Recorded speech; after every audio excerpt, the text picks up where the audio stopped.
баягдашы үстө. Рахмат. Менде мындай суроо бар да, азыр Давыдов жана Лысый мөңгүлөрдүн акыбалы кандай бүгүнкү күндө?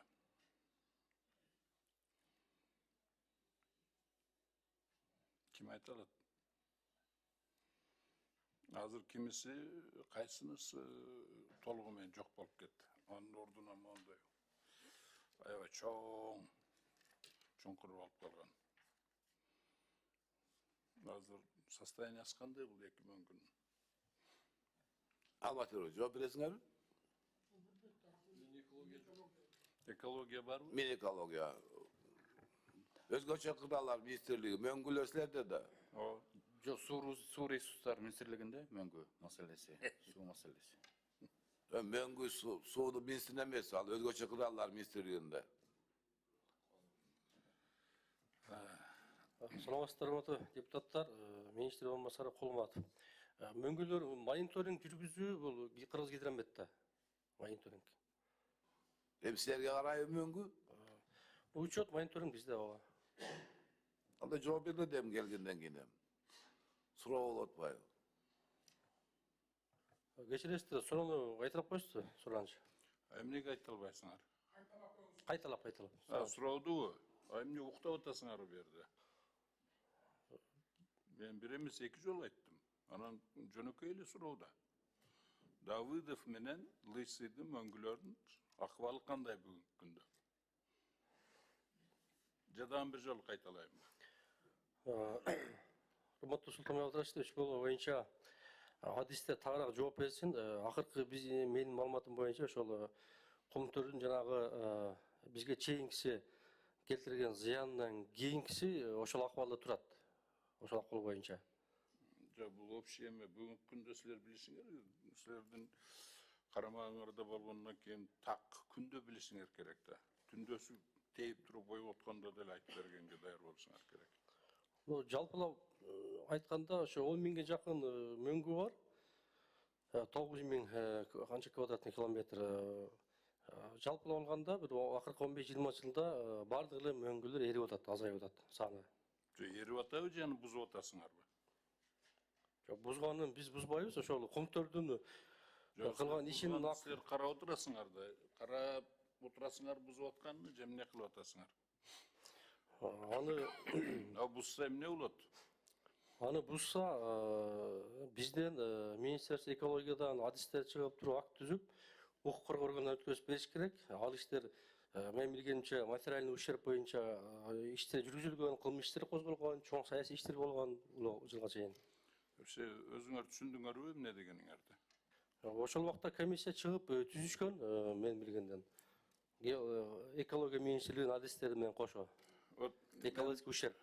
Менде мындай эмеде ушундай кайдыгерлик булагы каякта, ушул кайдыгерликтин кимден кетип атат ушул кайдыгерлик? Вообще биздин көзүбүзчө буга чейин жанагы канадистер жок кылып атты, тополоң кылып, андай кылып жатып кайтарып алды. Азыр да ошол эле кетип атат экен. Бул каякта бул кайдыгерлик эмнеден дейм да? Кимден кетип атат ушул кайдыгерлик? Акыркы 2-3 жылда андай чоң нарушение боюнча маалымат түшкөн жок. Силер ал жака барбасаңар маалымат кимден түшүш керек силерге? Силер өзүңөр барып мониторинг кылып турушуңар керек да аны. Биз силерге обязательно ошол жерде иштеген келип туруп силерге арыз жазып бериш керек. Ага чейин силер эмне кыласыңар? Кыргызгидромет ал келтирген ущерб боюнча акт түзүп неме кылбайт. Ущерб жөнүндө сөз жок. Бүгүнкү күндө акыбалы кандай, кийинки эмне болот ушул? Эмне болот? Азыр могу эмеде мен мисалы мына 3 эмеден турат экен бөлүктөн. Мына сунуш деген сунушталган редакция, сунуштар, 3-чү окууга сунуштар. Биринчи редакциясында тыюу салынат деп турат. Туура бүт эле эмелер. Бузууга тыюу салынат дейт. Вообще мөңгүлөргө тийишкенге тыюу салынат. Даже косвенный влиять эткенге тыюу салынат. Анан кийин ошол эле кезде могу эмени түшүндүрүп бергилечи. Экинчи пунктунда бул өзгөчөлүк Давыдов жана Лысый мөңгүлөрдүн мурдагы таасир этүүлөргө жайылтылбайт деп турат. То есть мурдагы бузулгандар тудасы да бүт ошол келтирген зыяндардын бардыгы кечирилет экен да. Ошондой деп түшүнсө болобу экинчи пунктуну? Кечирилди да эми ал, туурабы? Законодательно жаап коюп атабыз да. Экинчи, тигилерге претензия кылбайбыз деп, канадистерге. Урматтуу депутаттар, бул эми биз бул суроого жооп бере албайбыз. Себеби бул чоң саясий мамлекеттин жетекчилеринин деңгээлинде чечим болгон. Бул маселе бүткөн болуш керек, жабылган уже. Анда мындай суроого бергилечи, бул мыйзамды ким эме кылып инициировать этип атат? Эмне кажети бар ушул мыйзамды киргизүү? Бул жөн эле биз эмеге ошол 2010 күнү бузганга уруксат берип атабыз да. Жөн эле уруксат берип атабыз да. 2010 күнү бузганга. Ким? Анда муну отклонить этиш керек. Вообще он вообще неприемлемый.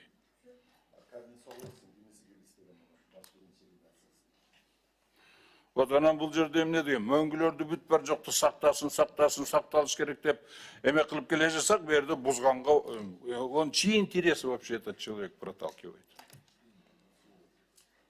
Кимдин кызыкчылыгын бу жерде түртүп атат?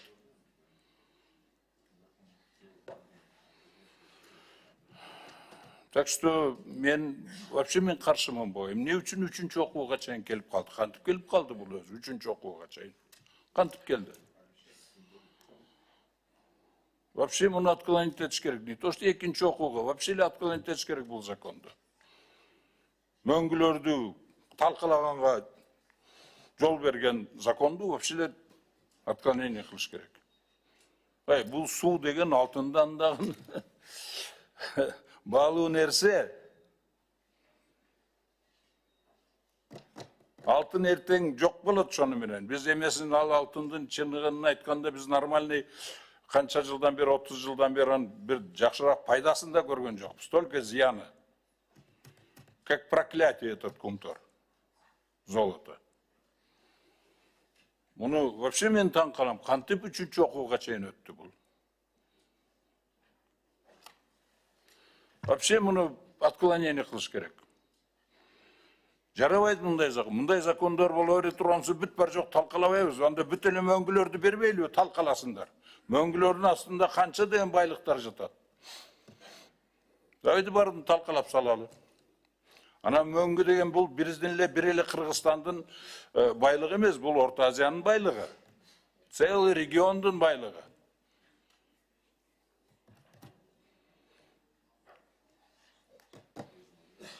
Бул кандай болсун? Ошондуктан мен сунушум муну бул мыйзамды вообще отклонение кылыш керек. Вообще карабаш керек бул окшоом мыйзамдарды. Анан могу жерде мына 57-нчи берине сунушталган деген азыр каяк кетип калды. Вот. Биринчи пункту менен ошол мөңгүлөрдү бузган, түздөн түз бузган, же болбосо косвенный бузган иштерге бүт барына тыюу салып атабыз да. Анан экинчиси менен Давыдов жана Лысыйга бул мурдагы таасир кылган бузган нерселерге жайылтылбайт деп коюп атабыз. Бул экинчи пункту алып эле салгыла. Ким кошуп атат ушуну дагы? Бул кимдин кызыкчылыгы? Жөнүнө шуну жөн эле кошпой эле койгулачы. Бул 5 миллиарддык зыян келтирилген да, аны эсептеп чыкканбыз да бүт бардыгыбыз. Тура берсин ошондой зыян болуп. Это будет моральное давление на тех, кто будет покушаться на этот кумторго еще раз. Аз биз муну менен закон менен алып таштасак, жыргап калбайбы ошол эле канадистер. Мен ойлойм, бул вообще мыйзамды вообще прием кылбаш керек, отклонять этиш керек, толугу менен эле отклонение кылыш керек. Караштын кереги жок вообще. Мен ошондой сунушум бар, рахмат. Барбы дагы суроолор? Сунуштарды баштайлы, сунуштарды.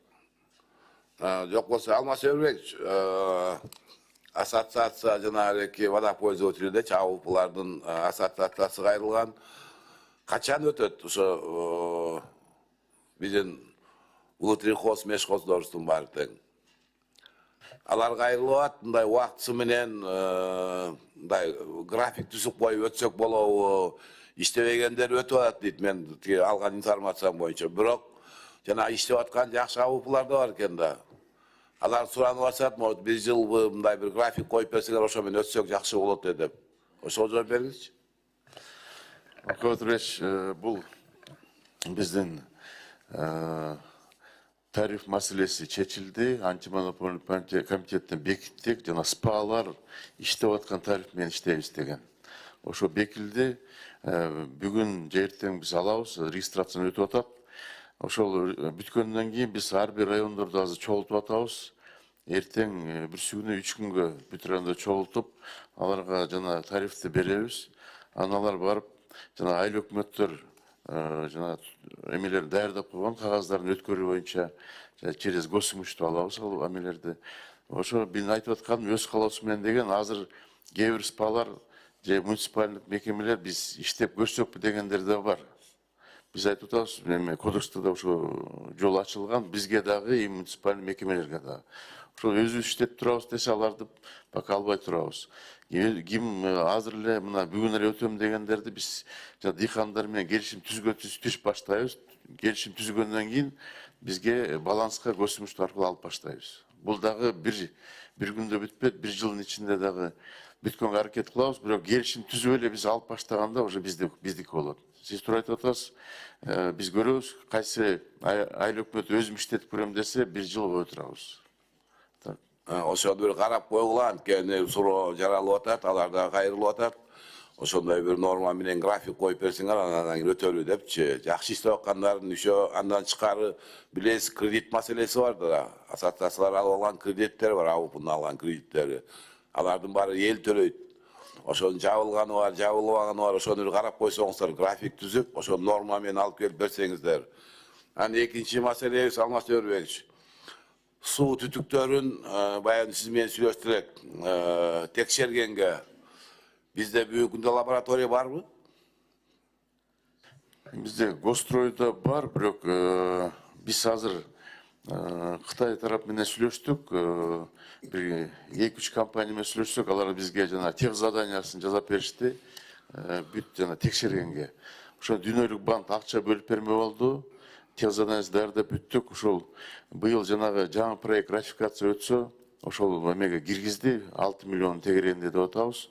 Ошол лабораторияны алып келсек, анда ар бир түтүктөрдү, ар бир жанагы коюп аткан трубаларды таза сууда маселе болуп атпайбы, көйгөй маселе. Ошону текшерип анан койдурайлы деген оюбуз бар. Андан тышкары жана башка арматураны да текшериш керекпиз, бетондорду текшериш керекпиз. Ошонун заманбап лабораторияны алып келген атабыз. Гостройдук он соответствует нормага. Гострой Ошол эле түтүк, трубаны айталы, он пищевой, канча балды выдерживает, он соответствует алардыкы лаборатория, он стандартам соответствует. азыркы жасап аткан трубаларбы?